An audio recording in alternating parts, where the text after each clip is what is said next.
Kia ora koutou and welcome to our council meeting today, the 16th of September in Te Wiki o Te Ria Maori, Te Reo Maori. So only appropriate that we open as per usual with our opening karakia. So I would invite everybody to join me in that.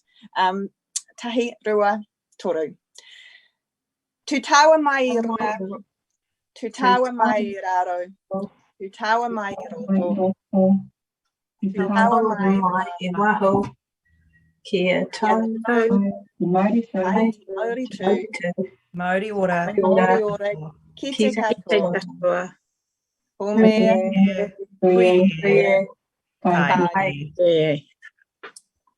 It is always very difficult trying to do that in a Zoom meeting, so thank you everybody. Far easier when we're all together in person. So moving through our agenda, we have apologies today from Councillor Tapani. If I could have a mover and seconder for that, please.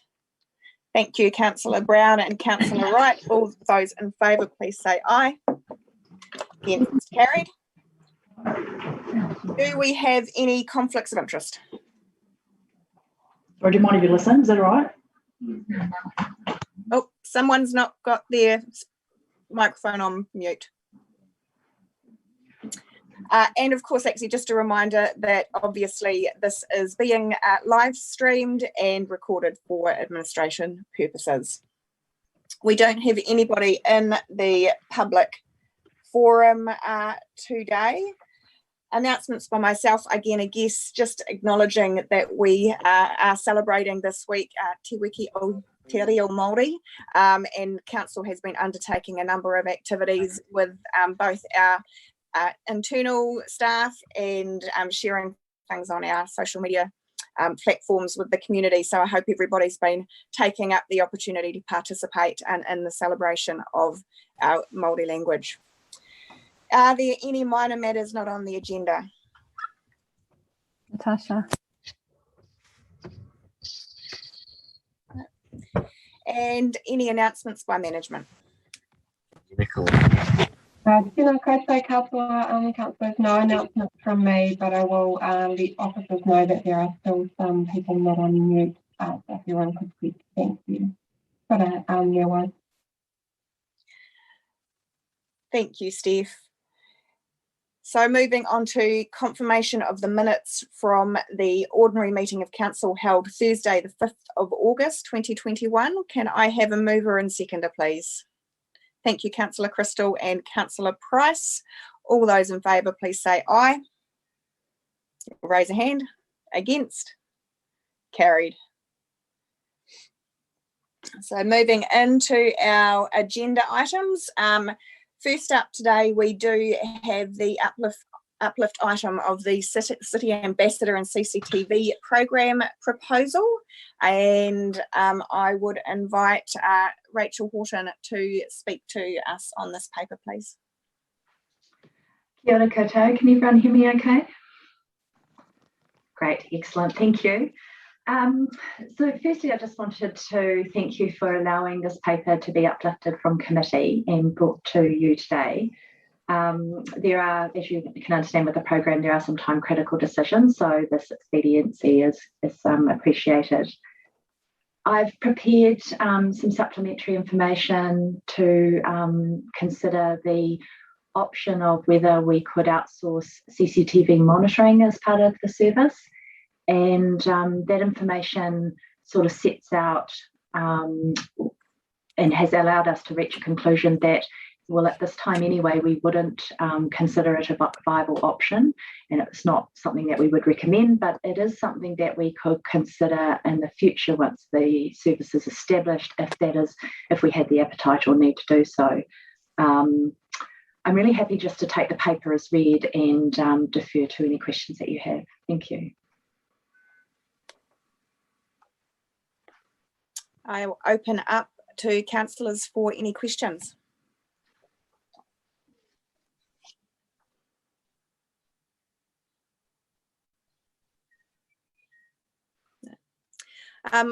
I guess from myself, as I was one of the members that had raised some concerns, I'm really pleased that there has been this additional research and investigations done in terms of going and approaching some councils who had initially chosen the outsourced option and essentially have now moved to providing that in-house based on the experience they have. So it was good to get that additional context into the paper. And I think it's also important to note, and I know this is covered off in the paper, that although at this stage our preferred option and what's being recommended to us by council officers is to proceed with an in-house model. However, that does not exclude there being the opportunity in the future, should it prove that the in-house model may be, for example, difficult to recruit to, or there may be some significant changes in the way that outsourced firms deliver the service.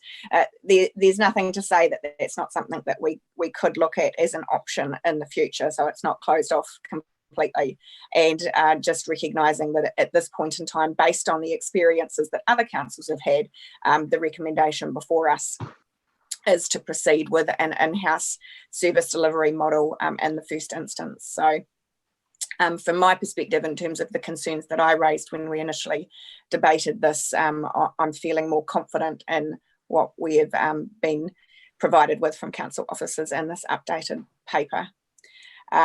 So if there's no questions from anyone, then I would like to ask for, is that you're moving?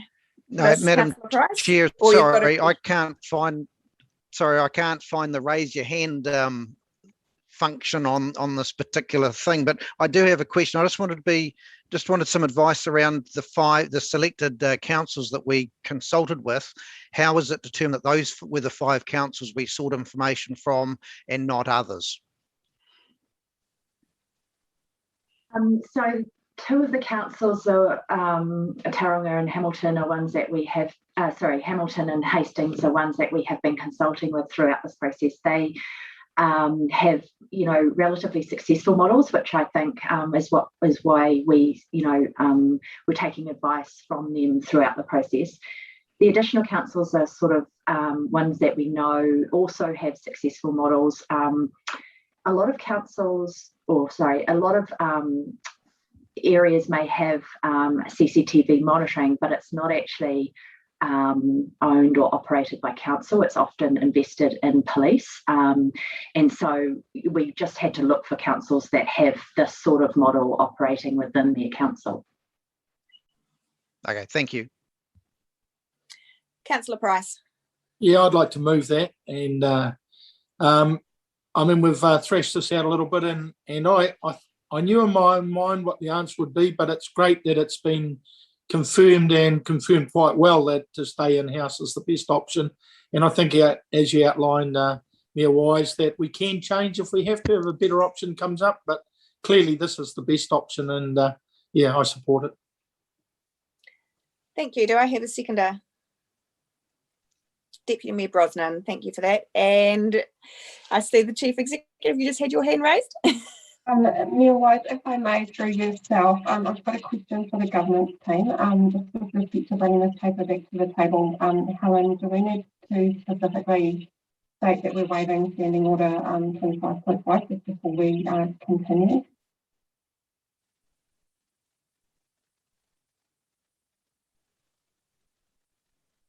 Mayor Wise, can we please just have a moment on this before you continue with your deliberations? My question, Helen, if you're there, or to the governance team, is because this paper was laid on the table, do we specifically need to state that we are pursuing this because of the urgency? Thanks, Helen. Hi, Steph, and kia ora koutou to good morning to everyone. Through the chair, we have in the resolution the fact that we are agreeing to uplift it from the committee, and what we will do is in the minutes for the committee, we'll note that the council resolution has been taken and include that resolution in the minutes, just to cover ourselves off on both sides. Thank you, Helen, and apologies for that, Mayor Wise. Thank you. Thank you. Now, we've had a mover and seconder. You've essentially already spoken to it, Councillor Price. Deputy Mayor Brosnan, did you wish to speak to that? Not any further, just to say I think this is a big step in towards moving in our safety portfolio around what our community is telling us they have, safety concerns, and this is a big step for council to be able to step into that space where we haven't before and respond to that concern. Just open up for any other councillors that would like to either speak in favour or against the motion before us, and actually just check in with the governance team.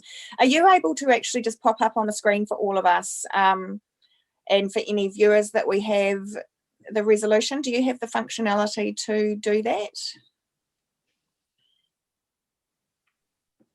We do. Have you got it there? Oh, sorry. Yep, I'm just flicking through here. Okay.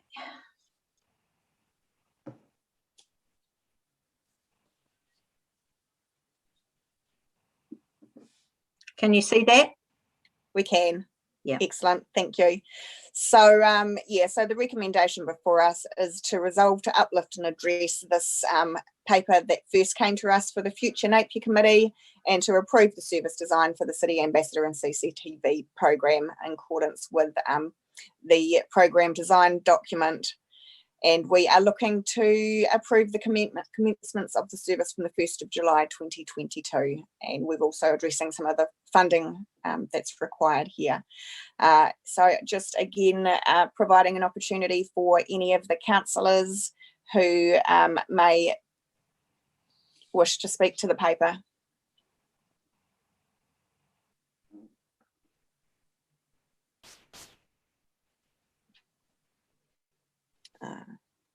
And there being none, I will therefore put the motion. All those in favour, please say aye or raise your hand. Yep. Great. Against? Carried. Thank you very much, Rachel.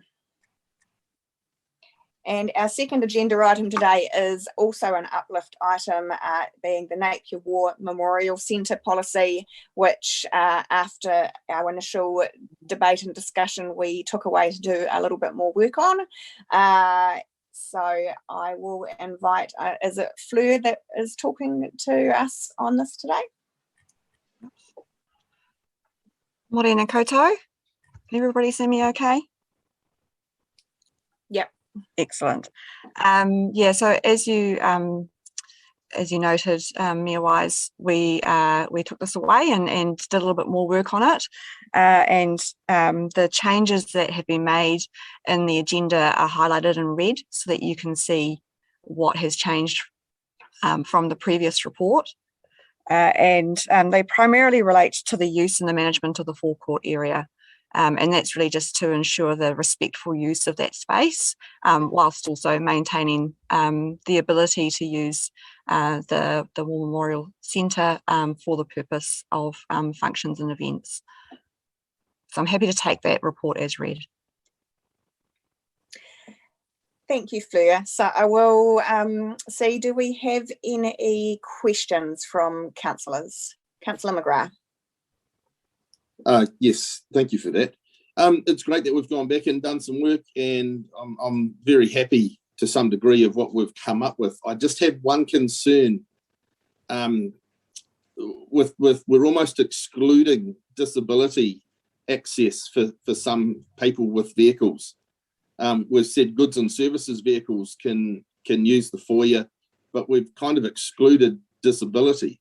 And I know we can talk about putting disability out on the roadside, but some of our disability vehicles actually load and unload from the back of the vehicle, not the side. And I'm just thinking it could end up being very impractical for that to happen. And I just wouldn't want us to exclude the ability to have these mobility vehicles or taxis just come in, drop off, and then leave again. Are you happy for me to respond to that question? Yep. Yes, so through you, Mayor Wise, we did discuss that when we were talking about, you know, how we make these changes, and we looked at the availability of accessible car parking spaces within a close proximity to the site, and there are, I believe, a couple there. They are on the road, and they are, I guess, larger than an average car park to enable the loading and unloading.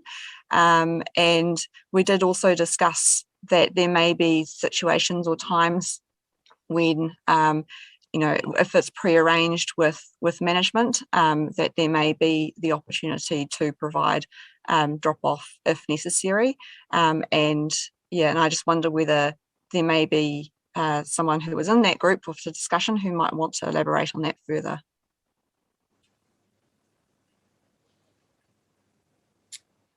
I'm happy to expand on that, and I guess we do need to acknowledge that potentially there will be situations and circumstances like this that maybe there needs to be some discretion in terms of allowing the use of the forecourt in an instance such as this, or another potential solution, because although I acknowledge there's two accessible car parks, if they're being utilised, obviously people park up in those and remain in them for a couple of hours. They're not always going to be available. So I would be interested to hear if we have an officer online with us today who could perhaps comment on maybe putting in a 10-minute parking right closest to the entrance, which would be another potential solution to provide a park that one of these, you know, special kinds of vehicles could park up in, or even a taxi could park in to assist somebody disembark and get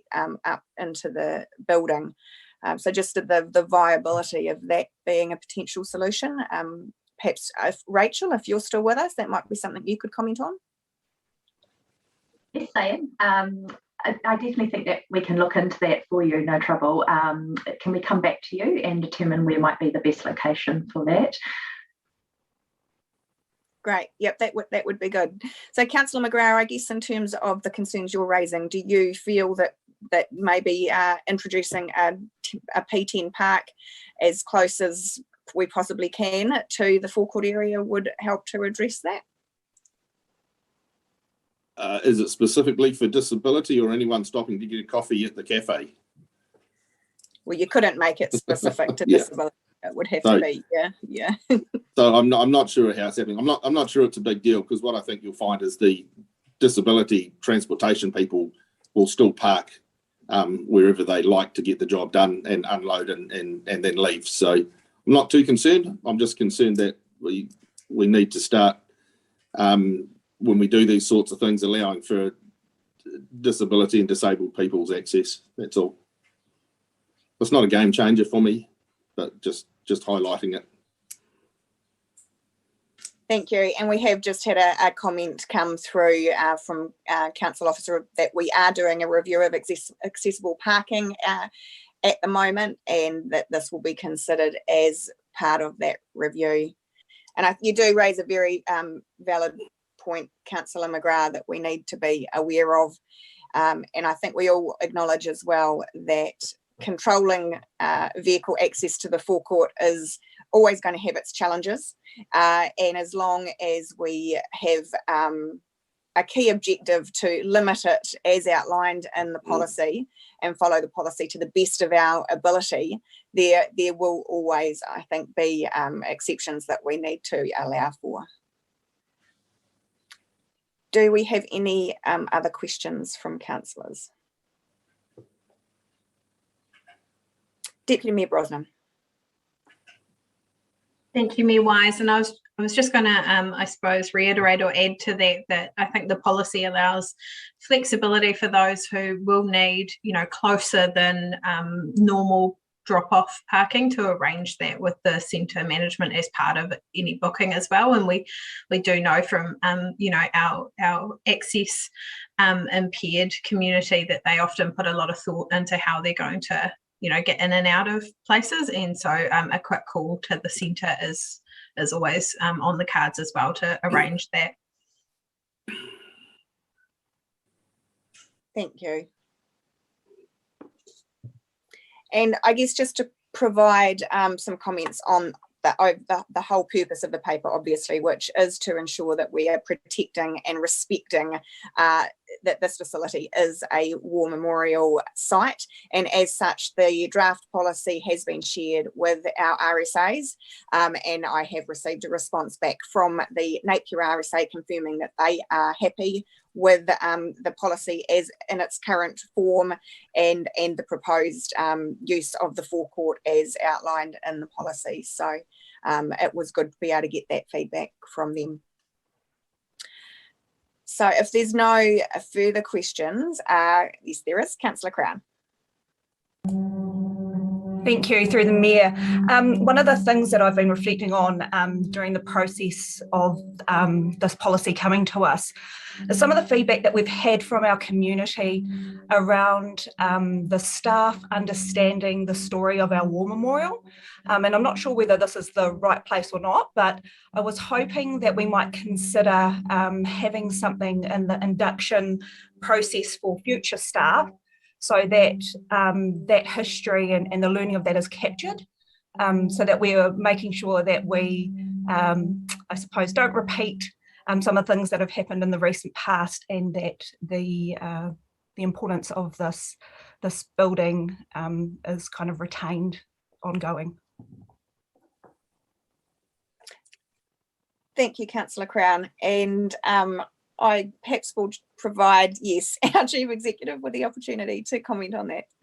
Kia ora, Mayor Wise, thank you. Through yourself, we've got Steve Gregory online. So Steve, I'm sure we can answer this one pretty quickly. Thank you. Kia ora all. Yes, of course, we would be more than happy with that. And, you know, all staff do have a huge understanding and importance of what the Napier War Memorial means to our community. So that's a yes. Fantastic. Now just check in one more time if there's any questions from councillors. Councillor Bogue. Thank you. Just want to mention, as far as the graphic is concerned of the overall plan, which is part of this attachment, there is a paper coming to the People and Places Committee next week. It's public can access that now, in which the floral clock, we'll be looking at moving the floral clock a little bit, just a couple of metres, I think it is, and perhaps staff can verify this in order to best fit the plan as it is now. So if this goes through with the People and Places, I understand this particular map as we have it now will be slightly changed, because the floral clock maybe we are considering moving it with permission of the families involved forward in order to accommodate this new plan. So are you just wanting to seek some confirmation of that, Councillor Bogue, from council officers? I guess so, yes, because I think the plan will look slightly different after the People and Places and the council verification of this slight change in positioning. So yes, just a request from the officers. It won't look very different, I don't think, if it all goes through.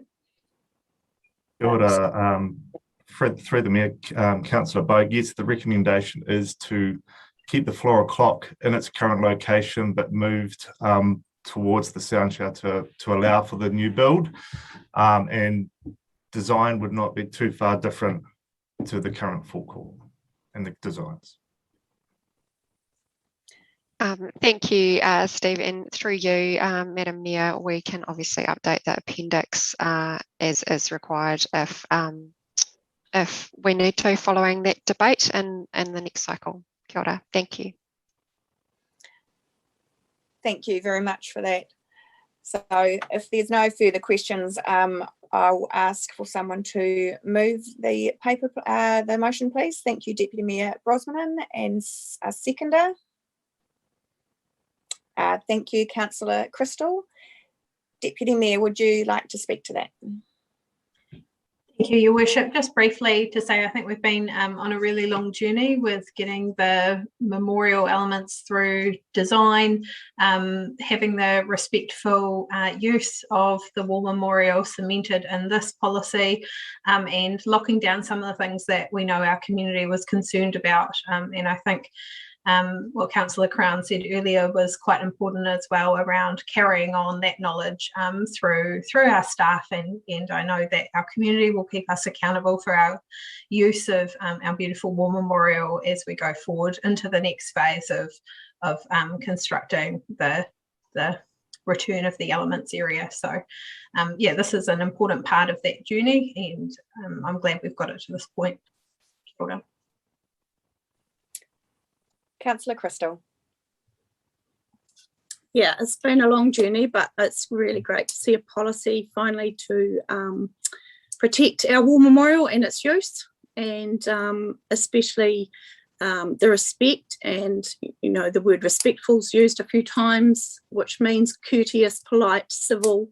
So I think our community will try and hold us to that, as the Deputy Mayor said.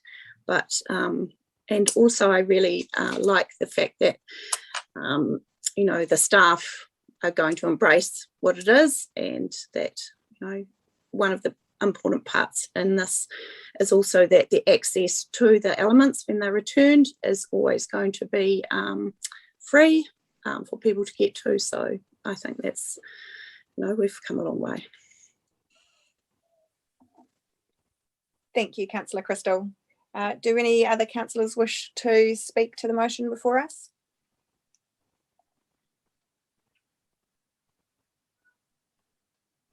No.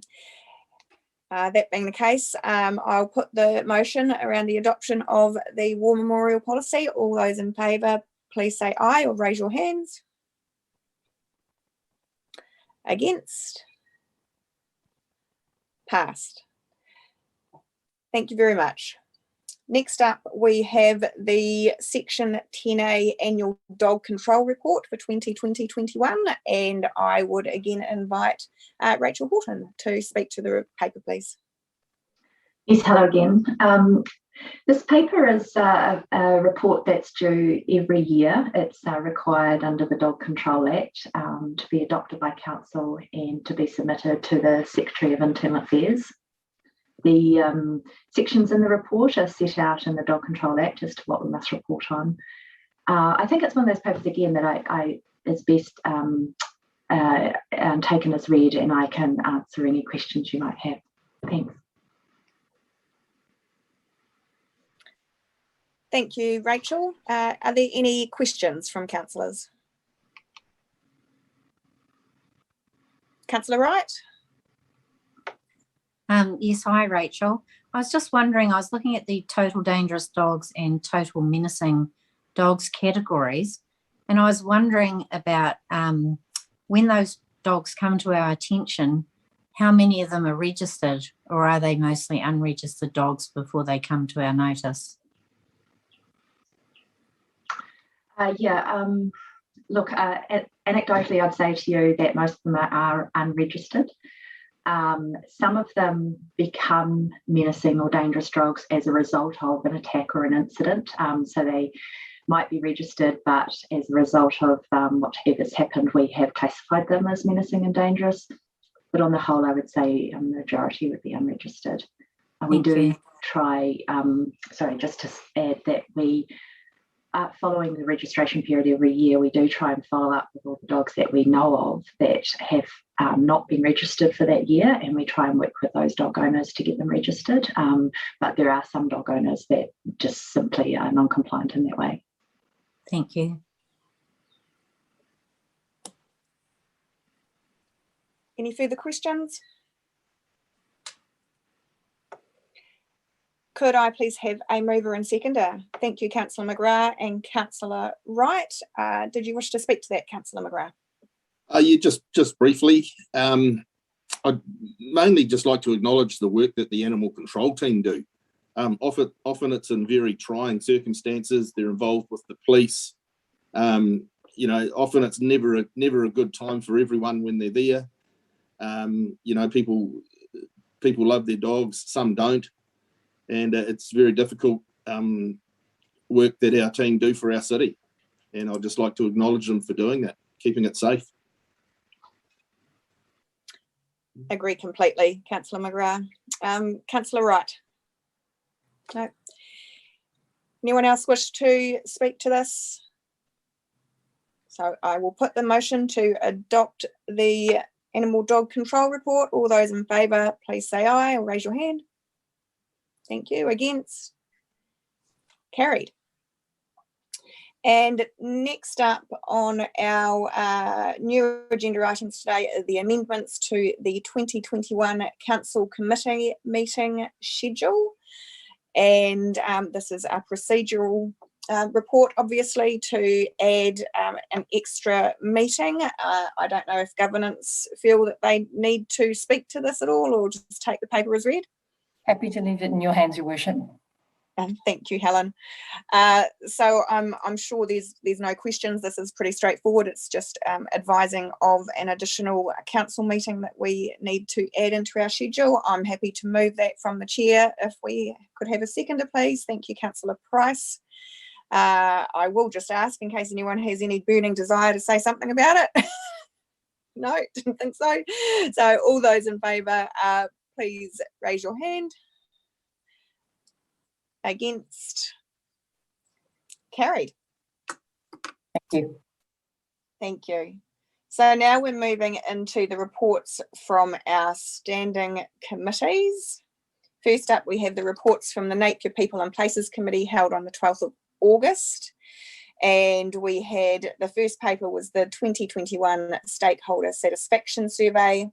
The second paper around the New Year's Eve funding was a decision of council. So we don't actually need to return to that one today. And then the third paper was the Napier Hastings Smoke-Free Policy Review Joint Working Group Establishment.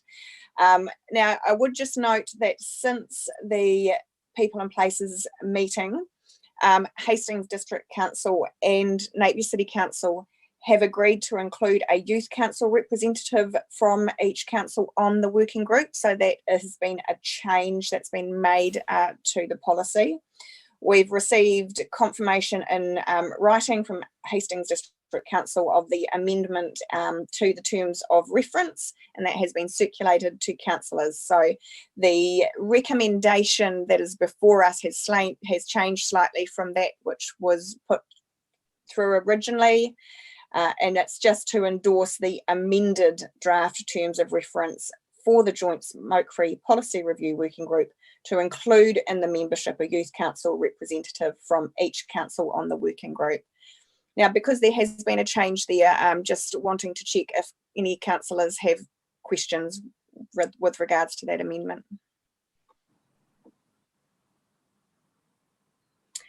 No, so in that case, I will ask for a mover and seconder of both of those reports, please. Thank you, Councillor Bogue and Councillor Wright. Did you wish to speak to that? No. So we'll put the motion. All those in favour, please raise your hands. Thank you. Against? Carried. Moving on. Excuse me, through the chair. Can we just go back just to clarify on the New Year's Eve funding? We had a decision of council, but there was a second resolution in their recommendation for the committee to have a workshop. And we had Councillor Mawson voting against that motion last time. So the decision of council was to approve the applications. And then the second part was to have a workshop covering off that the councillors received from the money from gaming trusts in the last 10 years, alternative sources and that sort of thing. I just need to have... Yeah, so was that not included in the decision of council at the time, Carolyn? No, because that was separate, because that wasn't there. Yeah, that was different, I believe. Okay. Thank you. So that being the case, then we do need to have a second vote on the New Year's Eve funding, the separate recommendation around a workshop, etc., for future applications for gaming trust funding. Do I have a mover and seconder for that, please? Thank you, Councillor Bogue, and seconded by Councillor Wright. Did you wish to speak to that? No. Okay. So I will put the motion. All those in favour, please raise your hand.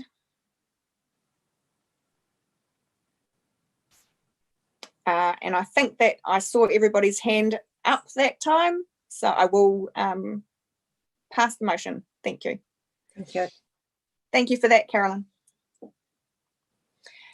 Moving on to the reports from Prosperous Napier Committee held on the 12th of August, and there were 2 papers at that committee meeting: the changes to fees and charges for 2021-22 and the 2020-21 resident survey results.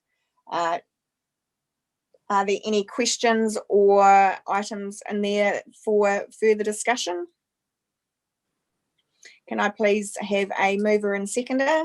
Thank you, Councillor Taylor and Councillor Crown. Did you wish to speak to that? No. I'll put the motion. All those in favour, please say aye or raise your hands. Against? Carried. Thank you. Next up, we have the reports from the Sustainable Napier Committee held on the 19th of August, which we had a number of reports. I will read through them. If you want to discuss any of them separately, just please try and stop me as I read through them.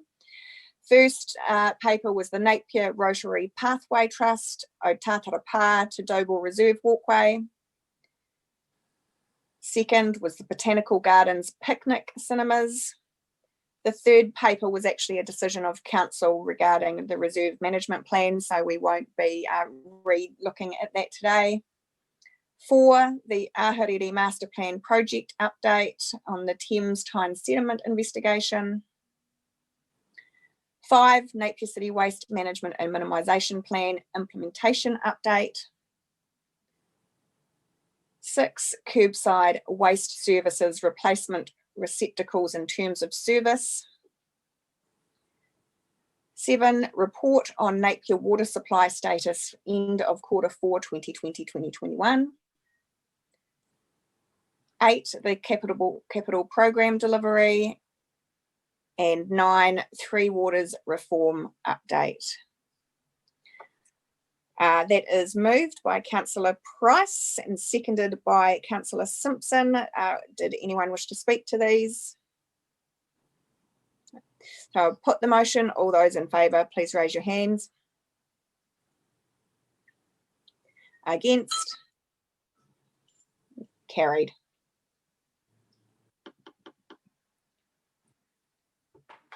Following now on to our reports from Future Napier Committee held on the 19th of August, and again a number of reports to this committee.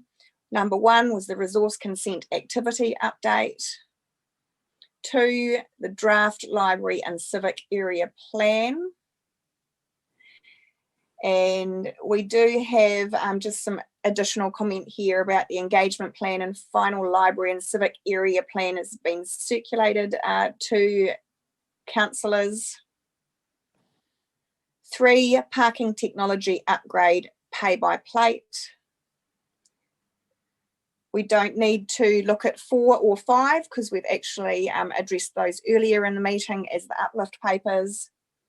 6, local alcohol policy review, and 7, exemption to trading in public places bylaw. So I just want to check with governance. The second paper, the draft library and civic area plan, that's actually a slight amendment to the original recommendation. Is that correct, what we're looking at today? Yes, we're just going to delete the, there's a couple of words just to delete, and was included in the final plan. In our recommendation at the Future Napier, the page for the Mana Whenua partnership hadn't been updated. It was a placeholder page. That page has now been included, so we don't need to have that, and was included in the final plan at the end because it's already been updated. Right. Thank you for that. Okay. Okay, so I will be asking for a mover and seconder for these in bulk, please, if there's no questions from anybody on any of these. Is that a question, Councillor Crystal, or you're wanting to move? To move? Thank you. And seconded by Deputy Mayor Brosnan. Either of you wish to speak to any of the papers? No. So I'll put the motion. All those in favour, please raise your hands. Against? Carried. And the final reports from our standing committee, being the Maori Committee, held on the 3rd of September. And we had 3 papers come through to that: the street naming, Greenstone Development in Te Awa, 3 Waters reform update, and Maori Committee terms of reference proposal, which has been circulated to councillors via the hub. Do we have any questions from councillors on any of these papers?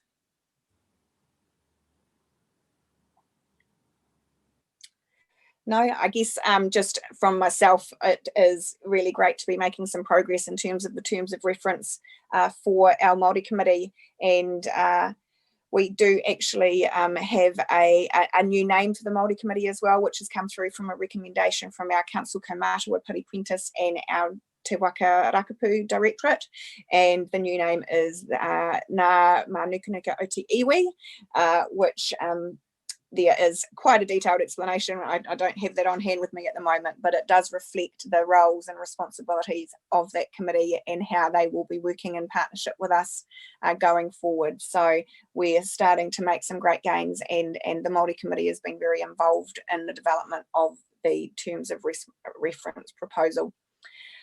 So I am happy to move the motion from the chair. If I could have a seconder, please. Sorry, may I interrupt? Sorry, through you, Madam Chair. Yeah. I just want to check this, and maybe it's a question for governance. The street naming Greenstone Development paper in Te Awa has a decision for council to make, that there are options of those street namings. There are sort of 2 sets of options, and the Māori Committee has made a recommendation on one set of those options. Yes, you're right. Sorry, Rachel. I'm struggling. I've only got one screen, so I'm trying to switch between. So we do have a recommendation that has come through from the Ngā Manukunika o Te Iwi on that first paper. And if councillors have got that in front of them, they are essentially supporting. Oh, thank you, Carolyn. They have endorsed the use of the original names that have been selected by the developer off our list of approved names. We did have these alternative names suggested as potentially being more appropriate and more in line with recognising our local sort of significance in terms of as opposed to rivers that aren't part of our region. And the committee felt that for this particular decision, it was appropriate to stay with the names that had been selected by the developer off our existing list. But they have also, as part of the conversation, asked that in the future we do look at perhaps using these other alternative names in future roads that come online. So is there any questions from councillors with regards to the committee's recommendation?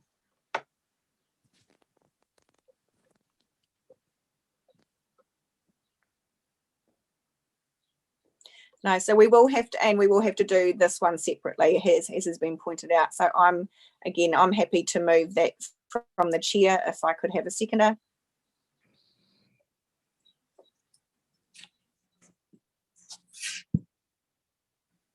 Sorry, if I could get you to take down, thank you, Carolyn. Thank you, Councillor Crown. Did anyone wish to speak to that? So I'll put the motion for paper number 1 for the street naming. All those in favour, please raise your hand. Against? Carried. And then the remaining 2 papers again, which I'm happy to move from the chair, and Councillor Crown, I think you'd had your hand up earlier to second those as well. Thank you.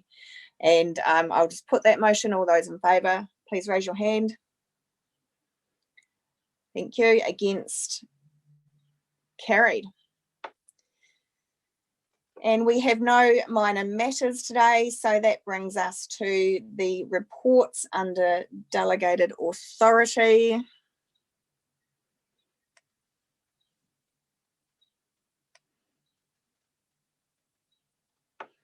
Are there any questions with relation to these 2 documents executed under seal and tenders let report? So can I have a mover and seconder, please? Thank you, Deputy Mayor Brosnan and Councillor Mawson. All those in favour, I'll put the motion. All those in favour, please say aye. Raise your hand. Thank you. Against? Carried. Excellent, thank you. So that actually brings us to the end of our open agenda. So thank you anybody online that has joined us today. And could I please have a mover and seconder to take us into public excluded? Thank you, Councillor Simpson and Councillor Taylor. All those in favour, please say aye. Raise your hand. Against? Carried. Thank you. Now we will just take a very brief break, and obviously we will be going offline now, and in a couple of minutes time we'll move into our public excluded agenda.